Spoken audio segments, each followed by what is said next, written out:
Kak, lihat. Utami melambai-lambaikan sebuah amplop berstrip merah biru begitu melihatku membelok masuk halaman. Agaknya dia sengaja menungguku di teras depan itu. Matanya berseri-seri dan senyum memenuhi segenap sudut wajahnya. Dari siapa? Tanyaku sambil menstandarkan motor di garasi. Utami mengikutiku ke garasi. Kak Van mau pulang, sahut Utami dengan bangga.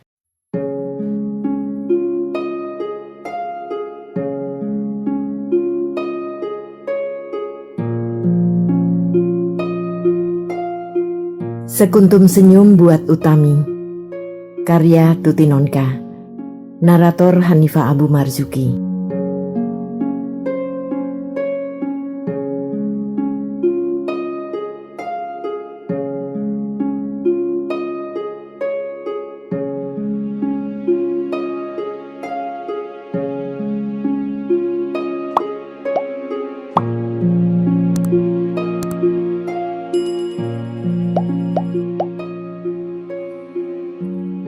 Ketentraman hati Utami amat banyak berpengaruh terhadap kesehatan tubuhnya.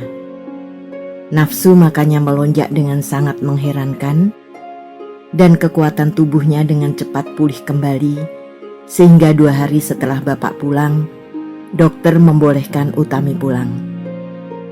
Suasana terasa hangat di kamar tengah ini. Utami duduk memeluk bantal di kursi sudut, sambil mengadu muka dengan halaman novel di tangannya. Bapak menghembuskan asap rokoknya, sementara matanya menikmati acara wayang orang di TV. Aku iseng-iseng aja membuka-buka majalah remaja untuk gadis-gadis.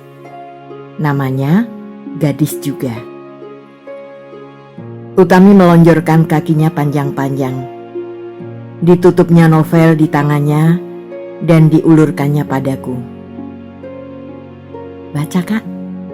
Bagus. Kulirik sampul depan novel itu. Barbara Cartland. Novel untuk gadis-gadis remaja dan wanita-wanita romantis. Ogah? Sudah tahu ceritanya. Gelengku. Oh, kakak sudah baca? Belum. Tapi semua novel Barbara Cartland sama saja toh isinya. Seorang gadis cantik yang malang bertemu dengan seorang bangsawan yang gagah dan kaya raya. Mula-mula mereka saling membenci, tetapi akhirnya menyadari bahwa sebenarnya mereka sama-sama cinta. Setelah melalui berbagai rintangan, akhirnya mereka menikah dan hidup di istana. Nah, salah tebakanku. Utami mengangkat bahu. Disimpannya novel itu di bawah meja, lalu diamat-amatinya gadis di tanganku. Kakak beli gadis baru? Serunya gembira. Kebetulan aku membuka-bukanya waktu cari tempo. Ada sayembara ilustrasi, Ut. Coba-coba deh, ikut. Kau kan pinter bikin gambar. Jangan kau pendam bakatmu di rumah melulu dong. Dengan ikut sayembara macam ini, setidak-tidaknya kau dipaksa bersaing dengan orang lain, yang berarti usaha meningkatkan mutu coretanmu. Masih 3 minggu batas waktunya. Cukup untuk membuat 5 ilustrasi. Utami mengambil gadis di tanganku. Dibacanya ketentuan-ketentuan sayembara itu dengan cermat. Si John ikut enggak ya? Gumamnya, belum sudah khawatir. Jelas tidak. Siapa yang bisa menang kalau dia ikut? Paling-paling jadi jurinya. Utami menggembungkan pipinya, mengangguk-angguk. Ayolah Ut, ikut saja. Aku mendesaknya. Nantilah, aku pikir-pikir dulu. Alah, gitu aja mikir lama-lama. Sudah, putuskan ikut saja. Gak menang juga gak rugi kok. Paling-paling modal cat sama perangko. Nanti aku belikan. Utami tertawa. Kepalanya terangguk-angguk. Disandarkannya tubuhnya dengan santai. Wayang orang di TV sudah selesai. Rusdi Saleh sekarang muncul setengah badan menyampaikan warta berita. Berarti sekarang jam 7. Tiba-tiba Utami menoleh kepada bapak. Pak, nonton yuk. Mumpung bapak di rumah. Kita kan belum pernah nonton sama-sama. Ya Kak Deni? Kepalaku berputar ke arah bapak. Bapak tersenyum. Dipandangnya Utami. Ada film bagus. Tunggu, aku cari koran hari ini. Tapi bagus atau jelek gak soal Pak. Yang penting keluar, nonton bareng-bareng. Habis itu makan-makan. Bapak gak ada kerjaan kan malam ini? Utami mengaduk tumpuan koran di bawah meja dan membukanya cepat-cepat ketika benda yang dicarinya terpegang.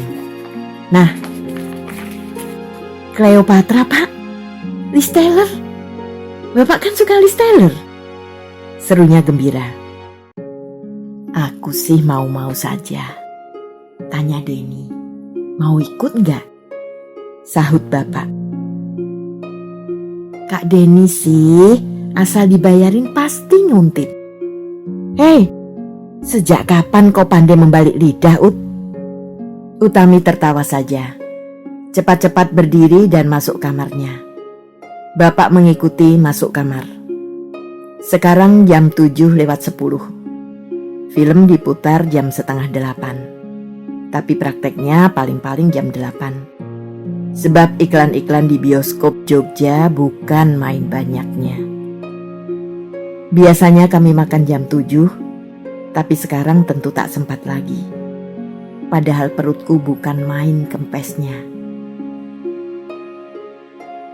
Diam-diam aku menyelinap ke meja makan. Ku sendok nasi dengan hati-hati supaya tidak terdengar orang-orang dalam kamar.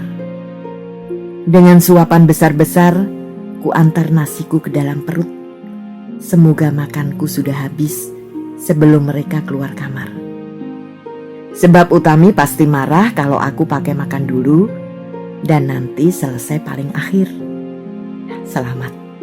Lekas-lekas kulap bibirku dengan serbet dan menyingkirkan piring ke belakang.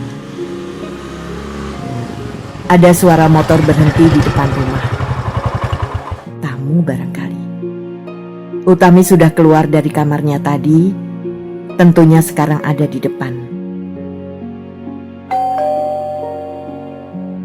Kalau bel tamu berdenting, berarti tidak ada orang di depan. Terdengar langkah-langkah bergegas dari belakang, lalu suara pintu dibuka. Oh, Mas Rizal, ayo masuk. Suara nyaring Utami terdengar jelas dari kamarku. Rizal rupanya. Akhir-akhir ini dia memang sering datang ke rumah. Loh, Utami, apa kabar Ut? Baik. Lama gak kesini? Dapat obyekan gede ya? Lama gak kesini katamu? Kemarin kesini. Kemarinnya mampir.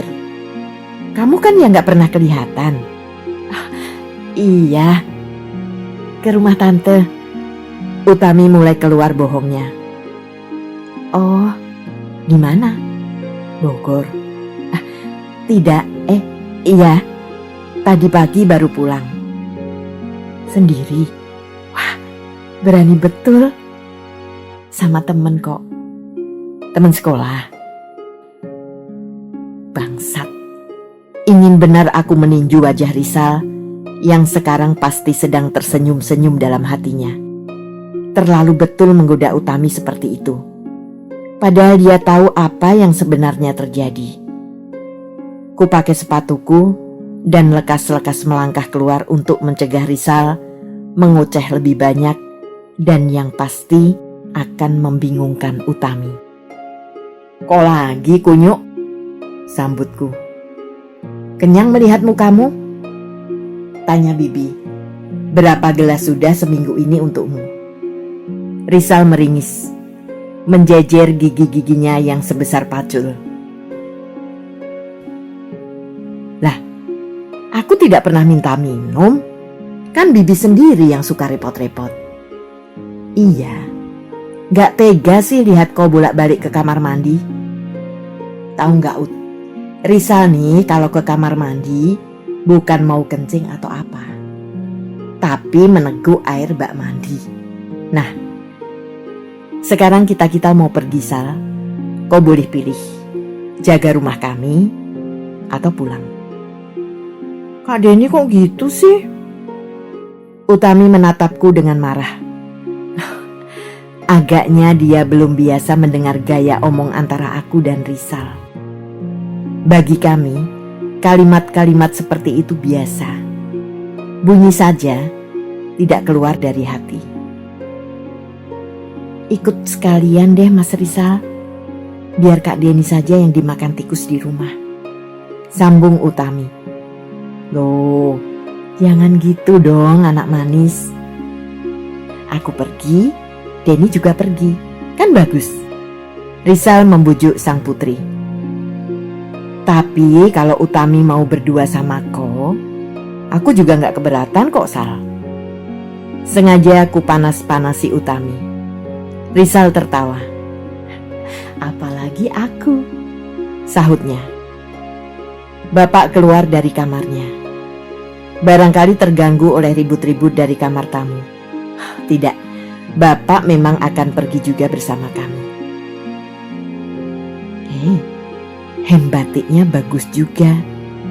Coklat kehitaman bermotif lekuk-lekuk. Kalau diberikan, rasanya aku tidak akan menolak. Rizal segera memamerkan senyum dan gaya hormatnya, dibalas Bapak dengan tidak kalah ramah. Rizal Pak, teman SMA, kataku memperkenalkan.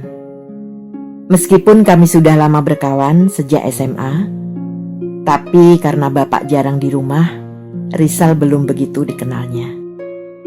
Bapak mengangguk dan tersenyum kembali. Ikut nonton sekalian Nak Rizal. Terima kasih sekali. Bapak juga berangkat nih.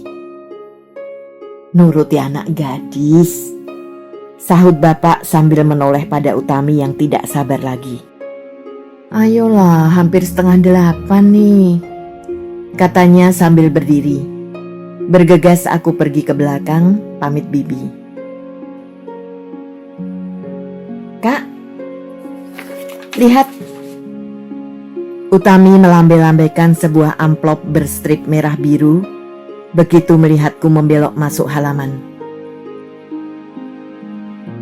Agaknya dia sengaja menungguku di teras depan itu. Matanya berseri-seri dan senyum memenuhi segenap sudut wajahnya. Dari siapa? Tanyaku sambil menstandarkan motor di garasi.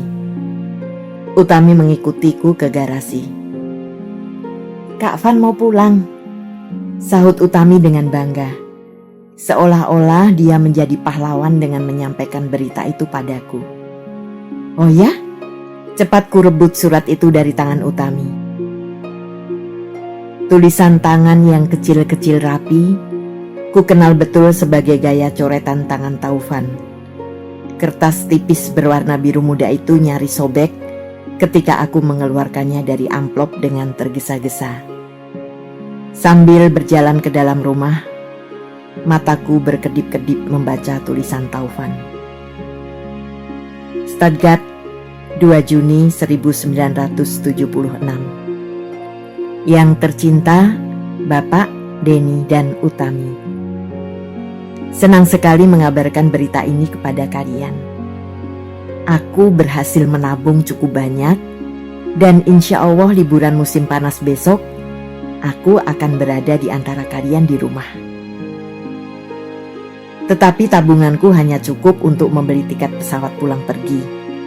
Karena itu, sejak awal ku pesan untuk jangan berharap mendapat banyak oleh-oleh dariku.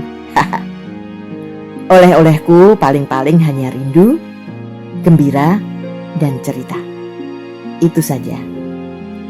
Utami minta pada Bibi untuk membuatkan nasi pecel untukku dengan peyek gerehnya.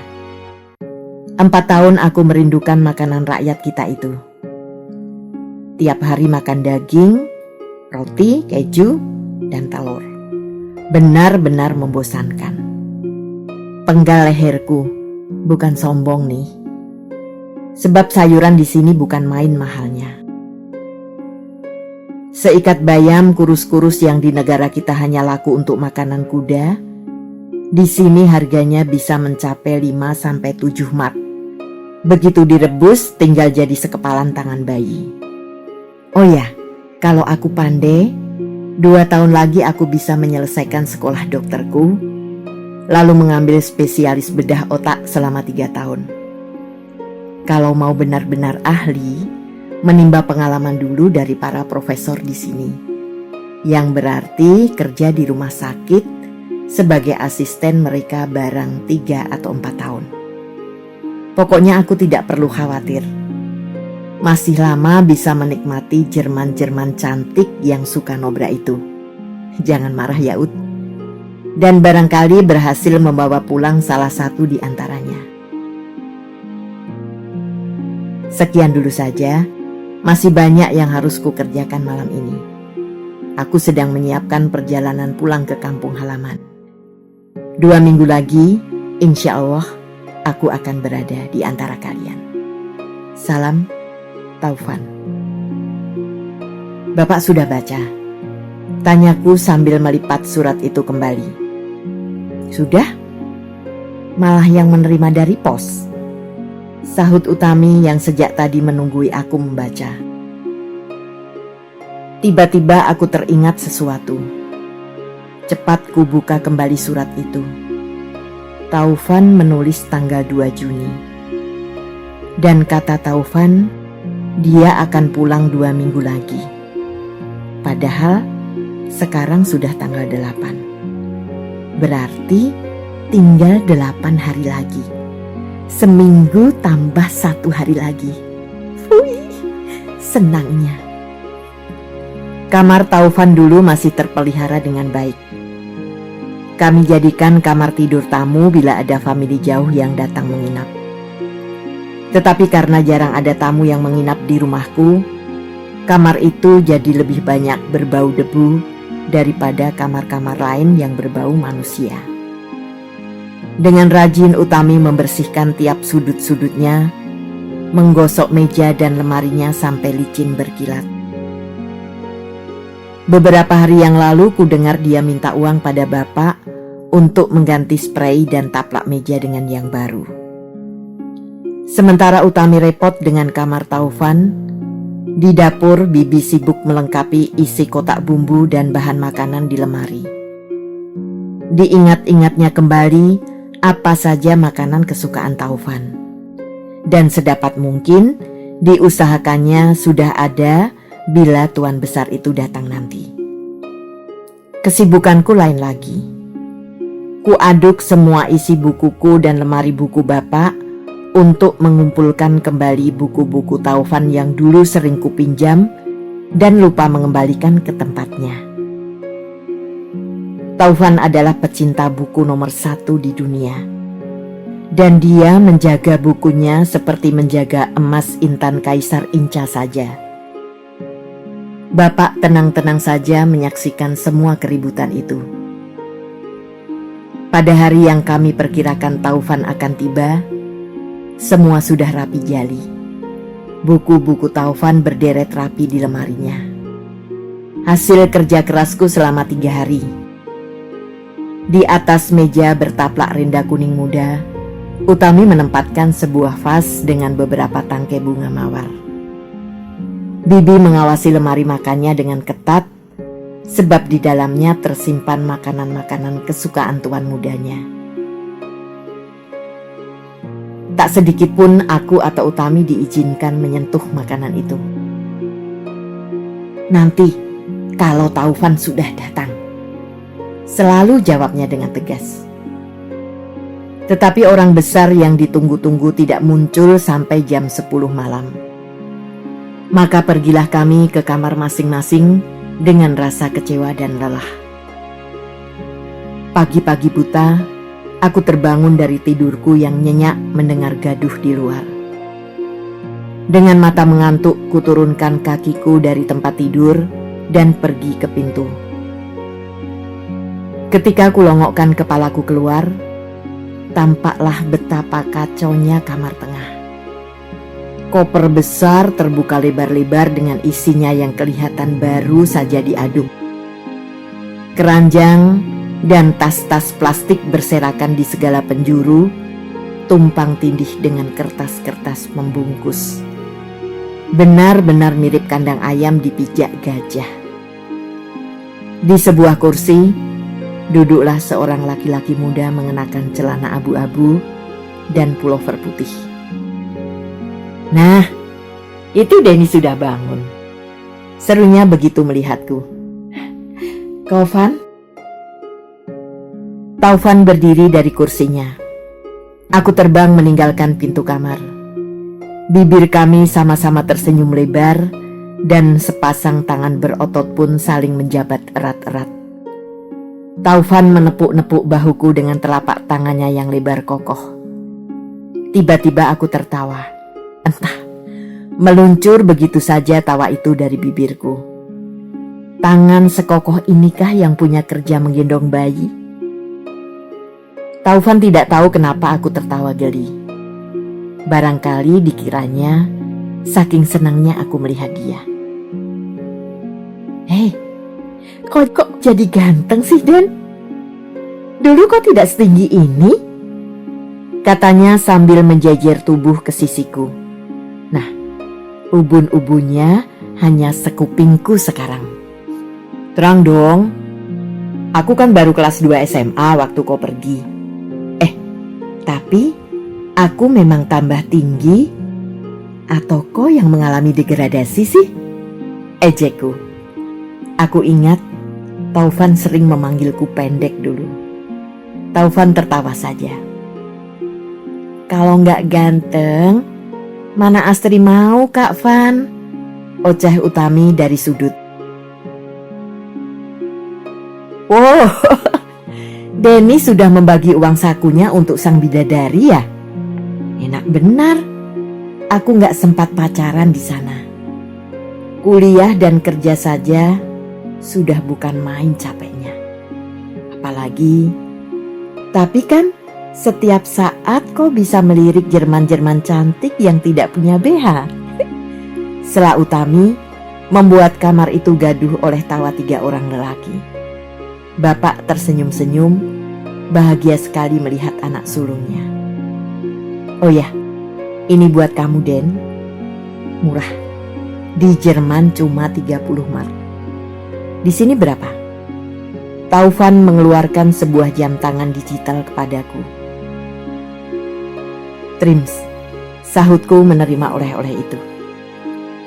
Kemarin aku lihat di Malioboro, tidak selengkap ini, harganya 60.000. 1 mark Jerman, kira-kira 350 rupiah kita. Di sisi Utami terlihat setumpuk kaos-kaos dan jaket, sebuah topi bulu. Bapak mendapat sebuah pipa penyu hitam bersepuh perak pada ujungnya. Bibi entah kebagian apa. Keributan di kamar tengah ditambah oleh Bibi yang datang membawa talam berisi beberapa cangkir kopi panas dan macam-macam makanan. Semalam pasti ada kucing masuk lemari, Van. Makanan yang Bibi buat untukmu berkurang seperempat, kata Bibi sambil menurunkan cangkir-cangkir di atas meja. Panas telingaku mendengar sindiran Bibi. Apalagi senyum di ujung bibirnya itu benar-benar membuat mukaku merah. Habis, Bibi keterlaluan sih pelitnya. Aku kan lapar juga. Lagi pula, kukira Taufan tidak jadi datang hari ini. Kan sayang kalau basi, kataku membela diri.